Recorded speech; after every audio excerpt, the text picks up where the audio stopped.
रामपुर गांव में एक तालाब के किनारे चंदा और सावित्री, दो अनाथ बहनें रहती थीं। चंदा बड़ी थी और सावित्री उसकी सौतेली छोटी बहन। तकदीर ने उन्हें अलग अलग माँ की कोख से पैदा किया, पर ससुराल एक ही तालाब के किनारे अगल बगल मिला। चंदा का ससुराल खुशहाल था, पक्का मकान था, पर सावित्री की किस्मत ने दगा दे दिया। उसका पति भीखू जुआरी और शराबी निकला, जिससे उसकी दुनिया मिट्टी की इस कच्ची झोपड़ी में सिमट गई। अरे ओ सावित्री, तेरे कान क्या पत्थर के हो गए हैं? कितनी बार गला फाड़ कर कहा है कि अपने इन चीथड़ों का गंदा पानी मेरी मेर की तरफ मत बहाया कर। देख, तेरे इस दरिद्र घर की गंदगी मेरे पवित्र आंगन की मिट्टी को अपवित्र कर रही है। आखिर तू और तेरी माँ कभी बाज नहीं आओगे। उसने मेरे बापू की जिंदगी नर्क बनाई और अब तू यहाँ मेरे ससुराल में मेरी आंखों में कांटे की तरह चुभने आ गई। दीदी, सुबह का सूरज अभी ठीक से उगा भी नहीं और आपने जहर उगलना शुरू कर दिया। मैंने तो पानी नाली की तरफ ही मोड़ा था, पर ये जमीन ढलान वाली है। थोड़ा पानी इधर आ गया तो इसमें मेरा क्या दोष? माँ को मरे जमाना बीत गया, बापू भी चले गए। अब तो हम दोनों ही एक दूसरे का आखिरी सहारा बचे हैं। आप क्यों हर पल मुझे नीचा दिखाती हैं? क्या आपको अपनी इस छोटी बहन की फटी साड़ी और ये सूखी रोटियां देखकर जरा भी तरस नहीं आता? तरस? और वो भी तुझ पर? तू मेरी बहन नहीं, मेरे सुखों की ग्रहण है। तेरे ससुर ने अपनी जबान के जोर पर मेरे ससुर की इस कीमती जमीन का ये कोना दबा लिया और उस पर ये बदसूरत झोपड़ी तान दी। मैं तो उस दिन की राह देख रही हूँ जब कानून का बुलडोजर यहाँ चलेगा और तुझे सरेआम इस घर से धक्का मारकर बाहर निकालेगा। जा, अपने उस शराबी पति के लिए 2 जून की रोटी का इंतजाम कर। मेरे आंगन में खड़े होकर अपनी ये मनहूस सूरत मत दिखा। सावित्री ने अपनी आंखों के गर्म आंसू अपनी फटी ओढ़नी से पोंछे और खाली बाल्टी लेकर भारी कदमों से तालाब की ओर चल दी। चंदा उसे जाते हुए देख रही थी। जैसे ही सावित्री की पीठ मुड़ी, चंदा की आंखों का गुस्सा अचानक गायब हो गया और उसकी जगह एक गहरी पीड़ा और चिंता ने ले ली। चंदा दाल बना रही थी, पर उसकी आत्मा सावित्री की झोपड़ी के सन्नाटे में भटक रही थी। उसने गौर किया कि सावित्री के घर से चूल्हे का धुआं नहीं निकल रहा। आज फिर इसके घर में आग नहीं जली।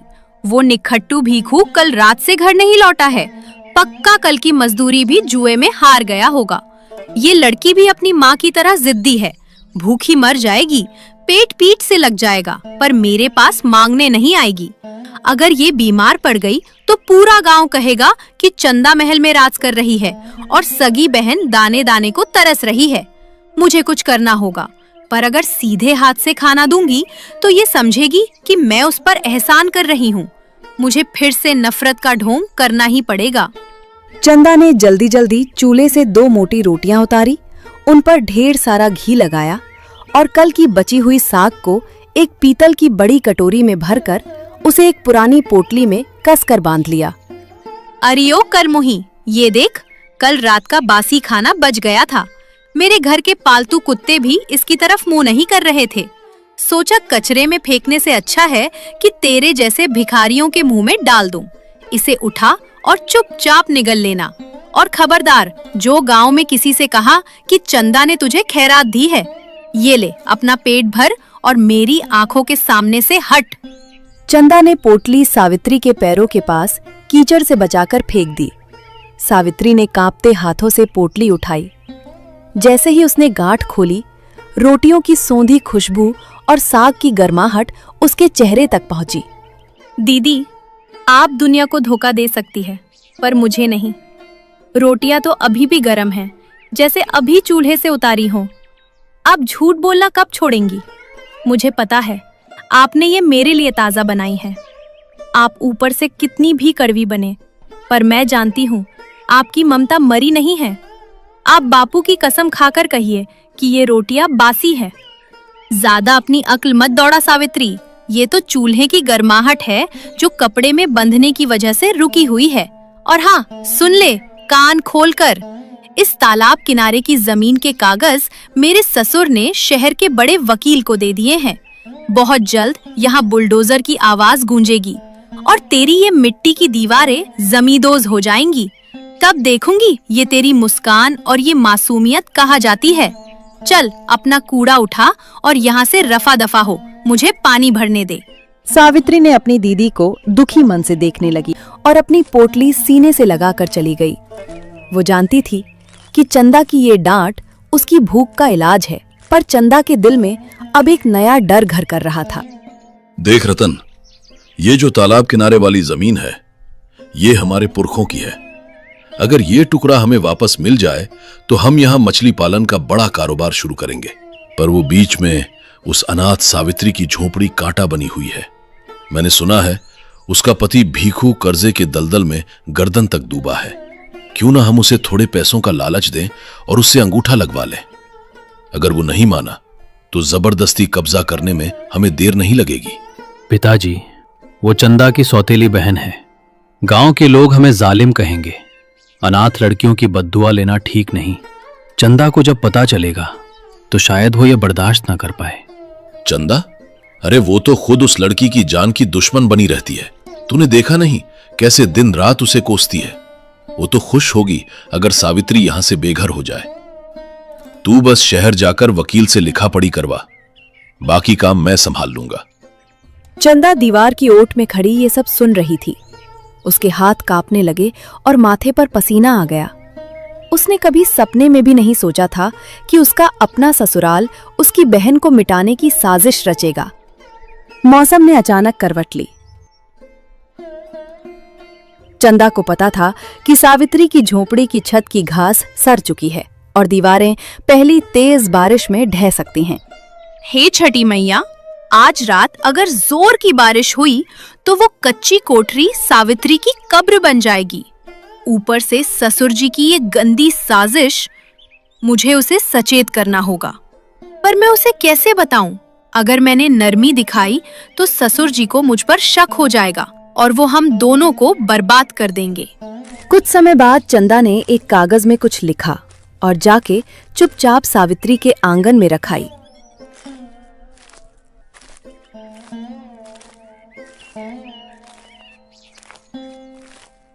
और कुछ समय बाद सावित्री को वो कागज मिली।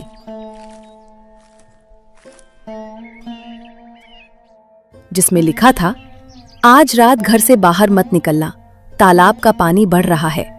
अपने गहने और जरूरी चीजें पोटली में बांध लो। कुछ समय बाद जोरों की बारिश हुई। बारिश इतनी भयानक थी कि हाथ को हाथ सुझाई नहीं दे रहा था। सावित्री अपनी झोपड़ी में अकेली थी। उसका पति भीखू फिर से गायब था। अचानक उसकी झोपड़ी की एक पुरानी दीवार से मिट्टी खिसकने लगी। हे भगवान, आज मुझे बचा लो। दीदी का पक्का घर सामने है, पर मैं वहां जाने की हिम्मत कैसे करूं? उन्होंने तो कहा था कि अगर मैंने उनके आंगन में कदम रखा तो वो मेरा सिर फोड़ देंगी। पर यहाँ रही तो ये छत मुझ पर ही गिर जाएगी। दीदी, ओ चंदा दीदी, क्या सच में आप अपनी छोटी बहन को आज मरते हुए देखोगी? तभी बारिश के शोर को चीरती हुई एक आवाज आई। सावित्री, दरवाजा खोल रही अभागन। क्या आज यही समाधि लेने का इरादा है?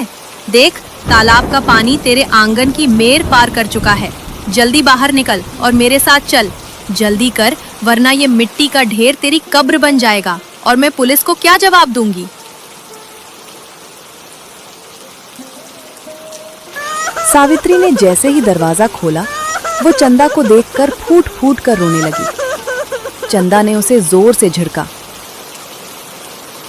अब ये नाटक बंद कर और मेरे पीछे चुपचाप चल। और देख, जबान बंद रखना। ससुर जी को पता नहीं चलना चाहिए कि तू मेरे घर के अंदर है। तुझे पिछवाड़े वाले अंधेरे कमरे में छुपना होगा। कल सुबह जो होगा देखा जाएगा। चल भाग अब।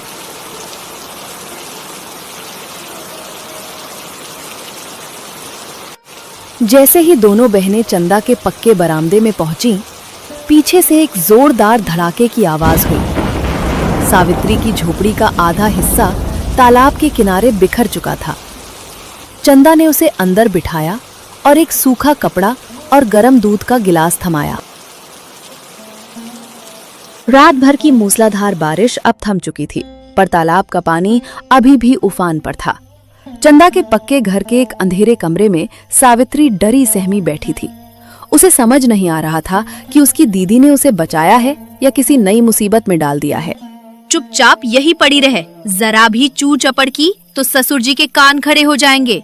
अगर उन्हें पता चला कि तू यहाँ छिपी है तो वो तुझे तो घर से निकालेंगे ही, मुझे भी उसी कीचड़ में खड़ा कर देंगे जहाँ से तुझे खींच कर लाई हूँ। तेरी तकदीर ही फूटी है, वो झोपड़ी क्या गिरी, तूने मेरी रातों की नींद हराम कर दी। दीदी, आप मुझे इतना क्यों कोसती है? तब जब मुसीबत मेरे सामने खड़ी थी, तब आप ही अपनी जान जोखिम में डालकर मुझे यहाँ लाईं। आपकी आंखों में उस समय जो डर था, वो नफरत तो नहीं थी। फिर अचानक आप पत्थर की मूरत क्यों बन जाती है? क्या बापू ने मरते समय मेरा हाथ आपके हाथ में इसीलिए दिया था कि आप मुझे हर पल मरता हुआ देखे? बापू का नाम मत ले, उन्होंने जो किया उसका नतीजा मैं आज तक भुगत रही हूँ। और सुन, ये कोई ममता वमता नहीं है। मैंने तुझे यहाँ सिर्फ इसलिए रखा है क्योंकि मैं नहीं चाहती कि तेरे मरने के बाद गांव वाले मुझे ताना मारे। और हाँ, तेरी ये कीचड़ में सनी साड़ी मुझे दे, मैं इसे फेंक दूंगी। तू ये मेरी पुराना साड़ी पहन ले। याद रखना, कुछ समय के बाद तुझे यहाँ से दफा होना होगा, चाहे तू कहीं भी जाकर मर। चंदा कड़वाहट उगलकर बाहर निकल गई, पर उसका सीना धौंकनी की तरह चल रहा था। उसे पता था कि उसके ससुर जमींदार साहब सुबह की सैर पर निकलेंगे और सावित्री की झोपड़ी का हाल देखकर अपनी मूंछों पर ताव देंगे।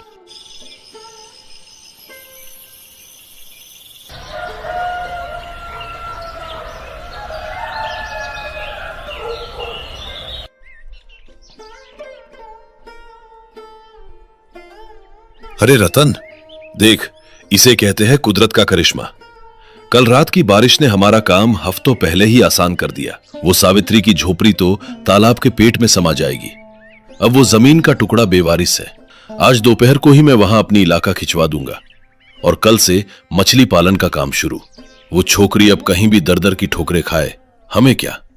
पर पिताजी, वो बेचारी अकेली औरत इस वक्त कहाँ गई होगी? गांव के लोग हमें जालिम कहेंगे।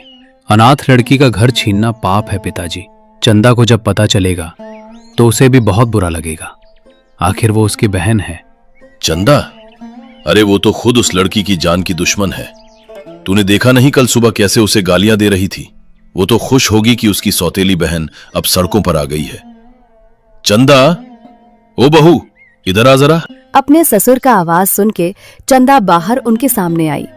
जी ससुर जी, कहिए। सुबह सुबह क्या बात हो गई जो आप इतना खुश हैं? बहू देख, तेरी वो दुश्मन सावित्री अब बेघर हो गई। उसकी झोपड़ी गिर रही है और वो भाग गई। अब वो जमीन हमारी है। बोल, तू खुश है ना? खुश? ससुर जी, मेरा तो मन कर रहा है कि पूरे गांव में शक्कर बंटवा दूं। उस लड़की ने मेरी आंखों में धूल झोंक रखी थी। अच्छा हुआ जो कुदरत ने उसका घमंड तोड़ दिया। पर ससुर जी, वो जमीन अभी भी कागजों में उसी की है। अगर हमने अभी कब्जा किया तो गांव की पंचायत हमें घेर लेगी। क्यों ना हम उसे किसी बहाने से शहर की धर्मशाला भेज दें और पीछे से कागजों पर उसके अंगूठे लगवा लें। वाह बहू, तू तो पक्की घाघ निकली। मुझे लगा था कि तू बहन होने के नाते रोएगी, पर तू तो मेरे से भी 2 कदम आगे है। ठीक है, जैसा तू कहे, पर वो छोकरी है कहाँ? सुबह से उसे तालाब के किनारे नहीं देखा गया। होगी कहीं किसी पेड़ के नीचे बिलख रही होगी। आप चिंता मत कीजिए, मैं खुद जाकर उसे ढूंढूंगी और उसे ऐसी जगह भेज दूंगी जहां से वो वापस ना आ सके। आप बस कागज तैयार रखिए। रतन अपनी पत्नी का ये रूप देखकर हैरान रह गया। उसे यकीन नहीं हो रहा था कि चंदा इतनी कठोर हो सकती है, पर चंदा के भीतर क्या तूफान चल रहा था, ये सिर्फ वही जानती थी। अपने ससुर से ये सब बातें करने के बाद वो चुपके से सबसे नजरें बचाकर अपनी बहन के पास गई, जहां उसने अपनी बहन को छुपा कर रखा था। सुन सावित्री, ससुर जी को शक हो गया लगता है। वो आज ही उस जमीन पर कब्जा करने वाले हैं और तुझे हमेशा के लिए यहाँ से मिटाने की योजना बना रहे हैं। तुझे भागना होगा। ये ले, ये मेरी शादी के कुछ गहने हैं और ये थोड़े पैसे। तू चुपचाप पीछे के रास्ते से निकल जा और पड़ोस के गांव में जो हमारी बुआ रहती हैं उनके पास चली जा। वहां तू सुरक्षित रहेगी। अगर तू यहाँ रही तो ससुर जी तेरे साथ क्या कर सकते हैं पता नहीं। दीदी, मैं कहीं नहीं जाऊंगी। आप मुझे क्यों भगा रही हैं? क्या आप भी उनके साथ मिली हुई हैं? ये गहने आप मुझे क्यों दे रही हैं? ये तो आपके सुहाग की निशानी है। मैं अपनी जमीन नहीं छोड़ूंगी। वो मेरे बापू की आखिरी निशानी है। वो जमीन बापू ने खरीद के दी थी। चाहे जान चली जाए पर मैं वहां से नहीं हटूंगी। पागल मत बन। तेरी जान की कीमत उस मिट्टी के टुकड़े से ज्यादा है। अगर तू मर गई तो मैं किससे लड़ूंगी? किसके बहाने अपनी भड़ास निकालूंगी? तू समझती क्यों नहीं? ये सब मैं तुझे बचाने के लिए कर रही हूँ। ससुर जी बहुत ताकतवर हैं। वो तुझे मिटा देंगे। जा यहाँ से और खबरदार जो पीछे मुड़कर देखा। भाग सावित्री।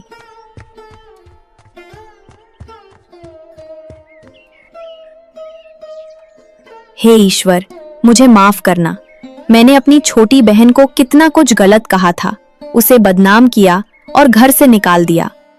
पर अगर मैं ऐसा नहीं करती तो ससुर जी उसे यहीं खत्म कर देते। अब कम से कम वो सुरक्षित तो रहेगी। मुझे अब खुद को और भी जालिम दिखाना होगा ताकि ससुर जी को मुझ पर शक ना हो। अपनी ममता को इस कड़वाहट के नीचे दफन करना ही होगा। चंदा ने अपने आंसू पोंछे और बाहर निकली।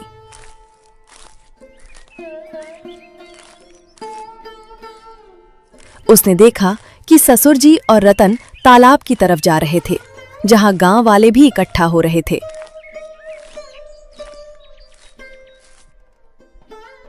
देखो गांव वालों, ये जमीन अब बेवारिस है।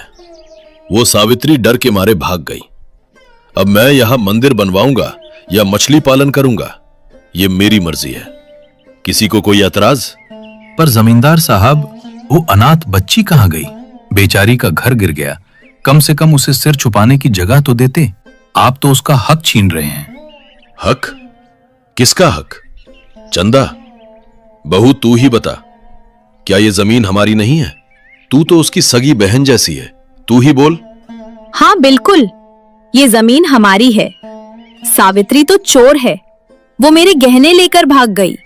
वो मेरे घर में चुपके घुसी और वो सुबह मेरा संदूक साफ करके निकल गई। अब वो गांव में कभी मुंह नहीं दिखाएगी। ससुर जी, आप बेझिझक यहाँ अपना इलाका स्थित कीजिए। अब यहाँ उस सौतेली बहन का कोई नामो निशान नहीं रहना चाहिए। और वो उसका पति, वो तो पता नहीं कहाँ कहाँ गिरते पड़ते रहता है। गांव वाले चंदा की बात सुनकर दंग रह गए। उन्हें यकीन नहीं हो रहा था कि एक बहन दूसरी बहन के बारे में इतना जहर उगल सकती है। चंदा का पति रतन भी शर्म से सिर झुका लिया। चंदा ने अपनी बहन को तो बचा लिया था, पर खुद पूरे गांव की नजरों में एक डायन बन चुकी थी। बापू, मुझे माफ कर देना। मैंने सावित्री को बदनाम कर दिया ताकि वो ससुर जी के गुस्से से बच सके। अब पूरी दुनिया मुझे बुरा कहेगी, पर मेरी बहन सुरक्षित है, यही मेरे लिए बहुत है। पर ये जो खालीपन है बापू, इसे मैं कैसे भरूंगी? तालाब की ये लहरें भी आज मुझे ताना मार रही हैं। ये सब होने के बाद सब लोग अपने घर चले गए।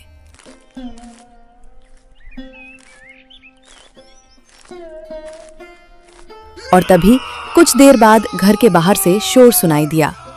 सावित्री का पति भीखू, जो हफ्तों से लापता था, मधोशी की हालत में लौटा था और अपनी झोपड़ी को गायब देखकर चंदा के घर के बाहर जोर जोर से चिल्लाने लगा।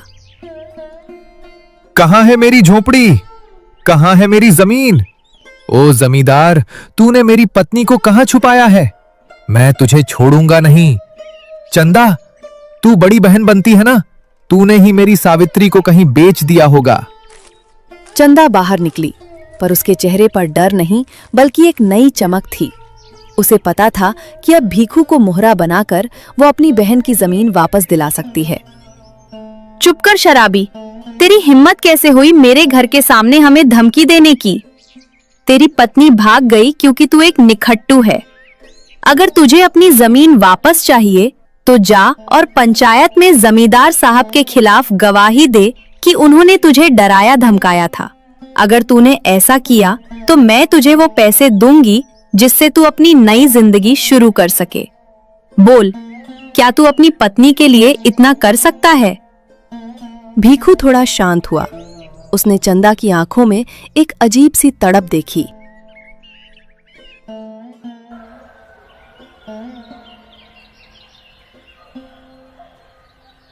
अगले दिन रामपुर गांव के इतिहास में आज का दिन सुनहरे अक्षरों में नहीं बल्कि आंसुओं से लिखा जाने वाला था। बरगद के उसी पुराने पेड़ के नीचे जहां कभी इंसाफ हुआ करता था, आज दो बहनों की तकदीर और एक खानदान की इज्जत दांव पर लगी थी। मुखिया जी, आप भी इस शराबी की बातों में आ गए। जिस आदमी को ये नहीं पता कि सूरज किस तरफ से उगता है, वो मुझ पर इल्जाम लगा रहा है। सावित्री चोर है, ये बात मैंने नहीं बल्कि उसकी अपनी सगी बहन चंदा ने कही है। चंदा जो मेरी बहू है और उस लड़की की बड़ी बहन भी। क्या एक बहन अपनी बहन को बिना वजह चोर कहेगी? चंदा, ओ बहू, आगे आ और इस पूरी पंचायत को सच बता दे ताकि इस शराबी का मुंह हमेशा के लिए बंद हो जाए। हाँ मुखिया जी, ससुर जी बिल्कुल ठीक कह रहे हैं। सावित्री सिर्फ मेरी सौतेली बहन नहीं बल्कि एक शातिर चोर भी निकली। उसने मेरे भरोसे का गला घोटा। जिस रात उसकी झोपड़ी गिरी, उसने उसी रात मेरे घर में चुपके घुसी और मेरे सुहाग के गहने और रतन जी की बरसों की कमाई पर हाथ साफ कर दिया और भाग गई। ये भीखू क्या गवाही देगा? ये तो खुद अपनी पत्नी के गहनों से शराब पीता रहा है। मुखिया जी, मेरी बहन अब इस गांव के लायक नहीं रही और ये जमीन अब ससुर जी की है क्योंकि सावित्री ने इसके बदले में मुझसे गहने लिए थे। चंदा की बातें सुनकर पंचायत में सन्नाटा छा गया।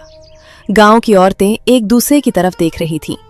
किसी को यकीन नहीं हो रहा था कि चंदा अपनी ही बहन की इतनी बड़ी दुश्मन हो सकती है। देखो जमींदार साहब, हमने आपको यहाँ इसलिए बुलाया है क्योंकि भीखू ने आप पर गंभीर इल्जाम लगाए हैं। भीखू का कहना है कि आपने उसकी झोपड़ी गिरने का फायदा उठाया और उसकी पत्नी सावित्री को डरा धमकाकर गांव से भगा दिया ताकि आप उस तालाब किनारे वाली जमीन पर कब्जा कर सकें। गांव के लोग भी कानाफूसी कर रहे हैं कि चंदा बहू ने अपनी बहन पर चोरी का झूठा इल्जाम लगाया है। आप अपनी सफाई में क्या कहना चाहेंगे? चुप कर नीच आदमी, मेरी बहू पर झूठे इल्जाम लगाता है। बहू, तू अंदर जा, इस शराबी की बकवास सुनने की जरूरत नहीं है। मुखिया जी, फैसला कीजिए। जमीन हमारी है और सावित्री एक अपराधी। अगर आज मैं चुप रही तो सावित्री को उसका घर वापस मिल जाएगा, पर मैं रतन की नजरों में हमेशा के लिए गिर जाऊंगी। पूरा गांव मुझे एक बुरा कहेगा, पर अगर मैं सच बोलती हूँ तो ससुर जी सावित्री को नहीं छोड़ेंगे। बापू, मैं क्या करूं? क्या एक बहन का धर्म अपनी इज्जत बचाने में है या अपनी बहन की छत बचाने में? चंदा का कलेजा फटा जा रहा था। उसने एक लंबी सांस ली और अचानक अपने मन में कुछ ठान लिया। उसकी आंखों से अब आंसू नहीं बल्कि आग थी। रुकिए मुखिया जी, फैसला अभी नहीं हुआ है। ससुर जी, आप बहुत बड़े खिलाड़ी हैं, पर आप भूल गए कि एक औरत अपनी ममता के लिए अपनी जान दे सकती है तो अपनी बहन के लिए अपनी इज्जत भी कुर्बान कर सकती है। मुखिया जी, मैंने जो अभी कहा वो सब झूठ था। सावित्री ने कोई चोरी नहीं की। वो गहने मैंने उसे खुद अपने हाथों से दिए थे ताकि वो इस गांव के जल्लादों से दूर अपनी जान बचा सके। पूरे गांव में जैसे बिजली कड़की हो। ससुर जी का चेहरा सफेद पड़ गया और वो हड़बड़ाकर खड़े हो गए। बहू, क्या बकवास कर रही है? होश में तो है? तू पागल हो गई है क्या?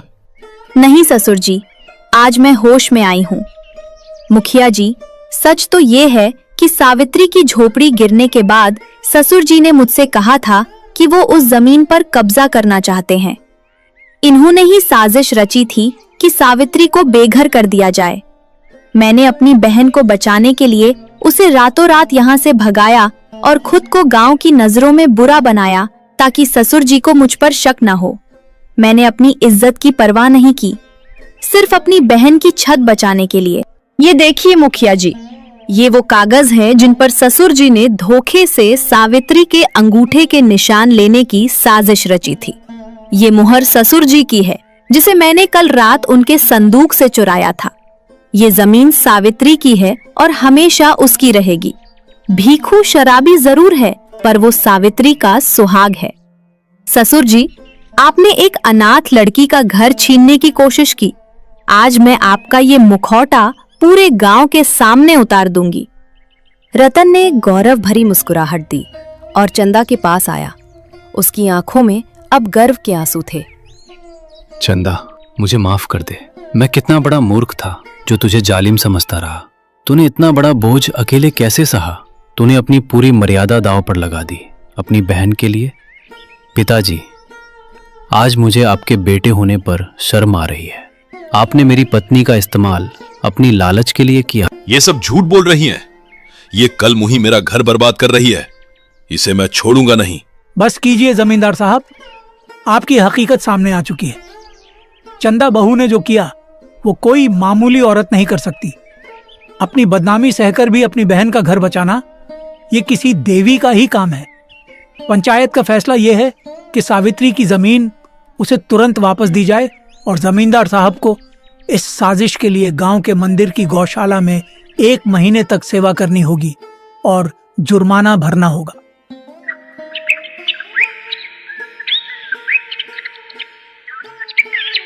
अगले दिन सावित्री अपने पति भिक्खू के साथ चंदा के घर आती है और उसे पुकारती है। उसकी पुकार सुनकर चंदा और उसका पति रतन बाहर आ जाते हैं। दीदी, मुझे बुआ जी ने सब बताया कि आपने मुझे बचाने के लिए खुद को चोर साबित किया। मैं कितनी पापी हूँ जो आपको पत्थर दिल समझती रही। दीदी, आपने तो मेरे लिए अपनी पूरी जिंदगी दांव पर लगा दी। मुझे माफ कर दीजिए दीदी, मुझे माफ कर दीजिए। पगली, तू रोती क्यों है? तू तो मेरी छोटी बहन है, मेरा अंश है। बापू ने मुझे मरते समय कहा था कि सावित्री का ध्यान रखना। अगर मैं तुझे नहीं बचाती तो मैं बापू को क्या मुंह दिखाती? मुझे गांव की गालियां मंजूर थी पर तेरी आंखों के आंसू नहीं। देख, अब तेरा घर फिर से बनेगा और अब कोई इसे तुझसे नहीं छीनेगा। अपनी दीदी चंदा से ये सारी बात सुनकर सावित्री के आंखों में आंसू आ जाती है और कहती है, दीदी, मुझे आज ये एहसास हुआ कि मैं बहुत किस्मत वाली हूँ क्योंकि मुझे आपकी जैसी दीदी मिली है। दीदी, आपका बहुत बहुत शुक्रिया। आपने मुझे एक नया जीवन दे दिया, नहीं तो पता नहीं मेरी जिंदगी क्या होती। सावित्री के ऐसा कहने के बाद उसके पति भिक्खू ने भी कहा, दीदी, जीजा जी, आप दोनों मुझे माफ कर दीजिए। मैं हमेशा नशे में रहा और मैंने कभी भी सावित्री के जीवन के बारे में नहीं सोचा। लेकिन अब मुझे ये एहसास हो गया है कि जीवन में परिवार ही सब कुछ है। भिक्खू, मुझे अच्छा लगा कि आखिरकार तुम्हें सब कुछ समझ आ गया। लेकिन तुम्हें मुझसे ये वादा करना होगा कि अब से तुम नशा करना दूर, उसके बारे में सोचोगे भी नहीं। और रही बात जीवन चलाने के लिए एक अच्छे काम की, तो वो मैं तुम्हें दिला दूंगा। बस तुम सावित्री के साथ अपने इस छोटे से जीवन सफर में हमेशा हंसी खुशी और ईमानदारी से आगे बढ़ते रहो। इसी तरह दोनों बहनों के बीच की सारी गलतफहमियां दूर हो जाती हैं और भिक्खू भी अब गलत रास्ते से हटकर एक नया जीवन शुरू करने का वादा करता है। तालाब के किनारे बसे दोनों बहनों के घरों में एक नई शुरुआत होती है और दोनों परिवार हंसी खुशी से अपना जीवन आगे बढ़ाते हैं।